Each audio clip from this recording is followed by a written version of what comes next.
Faf, one of the last times we spoke to you was when you just announced that you're going overseas there at this part. And at that time you said one of the reasons was that you didn't have any communication from the Bok coach. That I take it things like that have changed, and how is it, you've gone away and obviously played a great season in England. How did that motivate you as well, and coming back, just your feelings?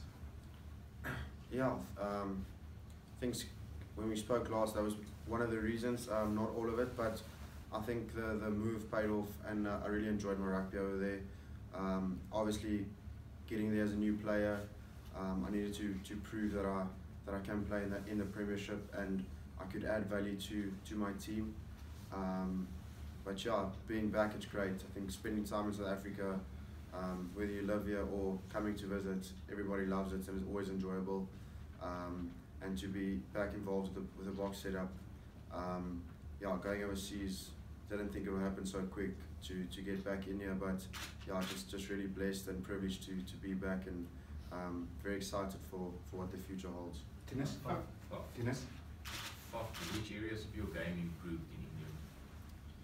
Yeah, I think just all round decision making on the field, when to kick, when to play, just not always going balls to the wall, trying to attack as hard as possible. I think there was a lot more responsibility on me in terms of that, controlling the game management, and then just deciding, like I said, when we want to have a go and when we want to exit. So yeah, we were also a group that were building into something new, a new group coming together. So we had to put a lot of structure in place, and I think there was a lot of pressure on our guys coming in to put a few of that stuff in place, and I think that's definitely what's improved, and yeah, hopefully get the chance again to show it over here. Chuck? Were you a bit angry when you did leave? You know, it seemed as if you'd been made a scapegoat of a poor 2016 season. No, not really.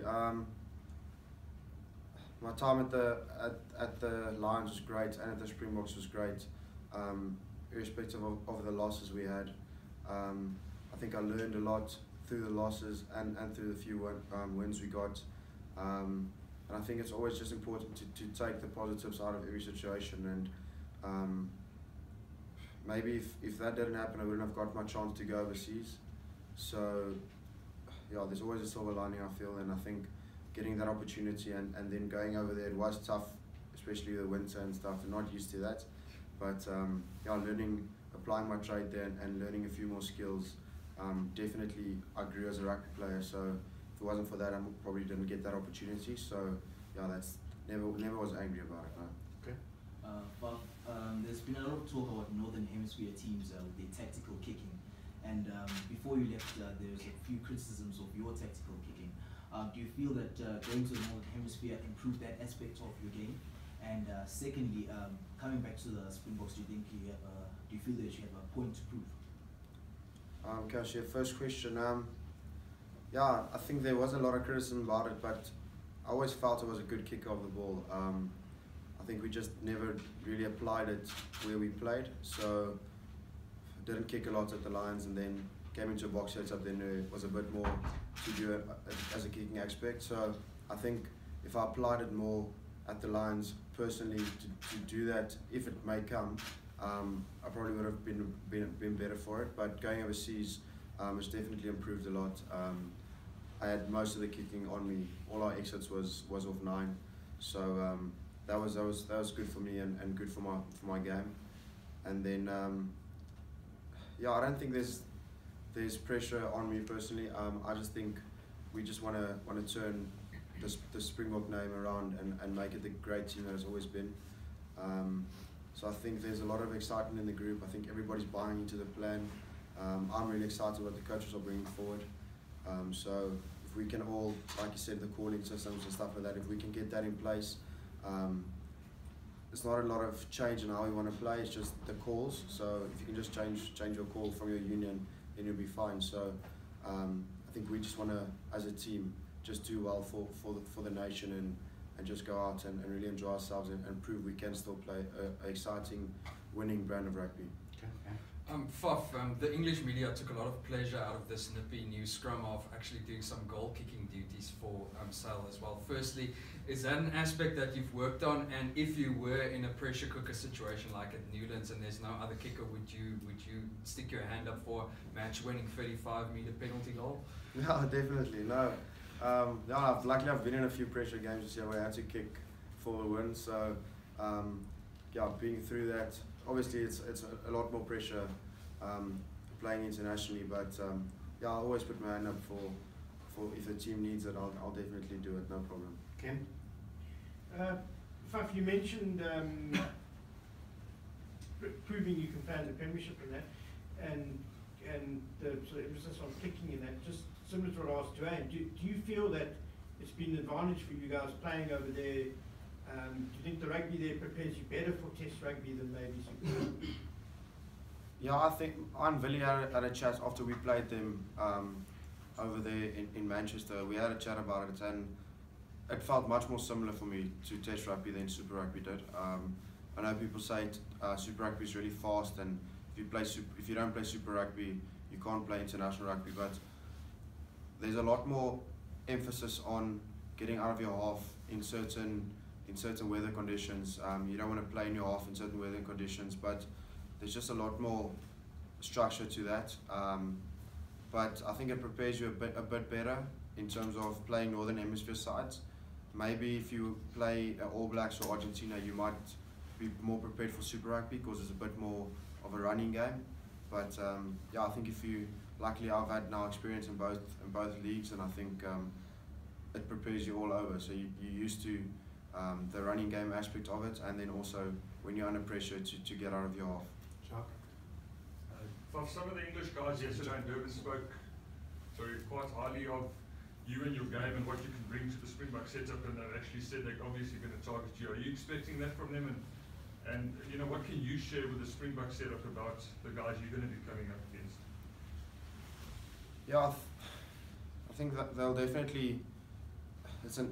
Any England side in the Prem, they always put pressure on the rucks. They try and put pressure on the guys going up for the ball in a kicking game, and they try and put pressure on the nines. I don't think just because of me. If other nines going to play, they're going to do the same thing.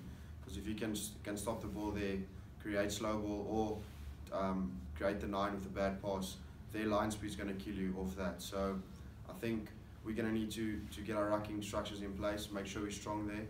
And then I think a big facet for us is going to be quick ball to counter their line speed. On attack, they've got great ball carriers and they know exactly what they're doing. They're so dialed in on how they want to play and what they want to do. So that's our challenge, is to beat them in that, to make sure we're better prepared than them, even though they've been together for Six Nations and longer. But I think we've got a bit more, how can I say it, threatening players in our team. So I think if we can just be patient and stick to our structures, we could get some line breaks to them. Yeah. John? Just a word on the combos in the last 2 weeks. I know it's one sense it's exciting, but 11 tests, you're one of the more senior players in the back line. How do you feel that's going to go, getting used to those structures? So sorry, as a new combo, as yourself and Andre, okay. a lot of inexperienced players in the back line. Yeah, we've been training together now for just over a week, and luckily I know most of the guys that I've played with, and I've played with most of the guys.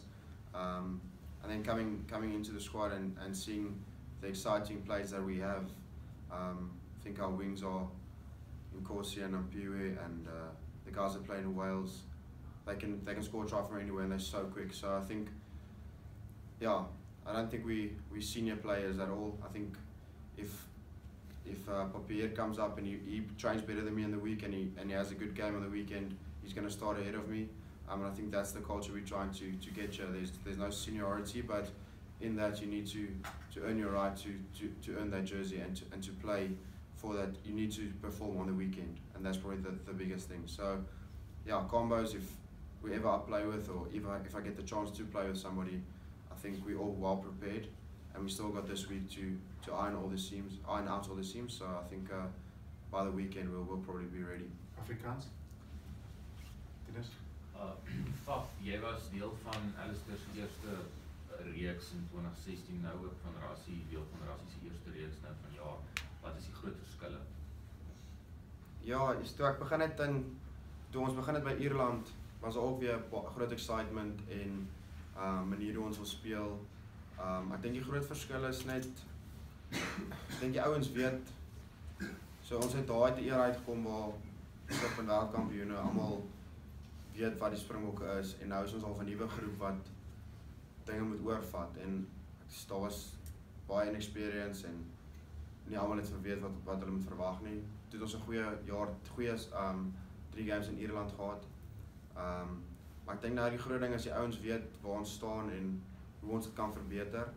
So ons moet, ek dink ons almal voel, ons wil net die Bok naam weer sterk maak en ek dink die ouens is baie trots om hier te wees en ons baie excitement onder die ouens en ek dink die ouens koop regtig in die plan. So ek dink as ons dit gaan stiek met wat die coaches wil hê ons moet doen en glo in wat hulle wil hê ons moet doen, dan sal ons goed doen. Net 'n opvolg daarop. Die spelpatroon betref, is dit iets heeltemal niets? Nee, glad nie. Ek dink die groot ding is net ons moet net as spelers optel waar die spasie is en ek dink dis die groot ding. As ons moet hardloop, moet ons accountability vat vir dit as ons wil hardloop. En as ons skop, ons akuraat skop en dis die groot ding. En dan op defense, jy moet net jou iets maak. So dis op die einde is dit simpel, maar dit gaan afhang van 9 en 10 om die regte besluite te maak op die veld, wanneer ons moet hardloop, wanneer ons moet skop en wanneer ons die geleentheid moet vat. Baie dankie.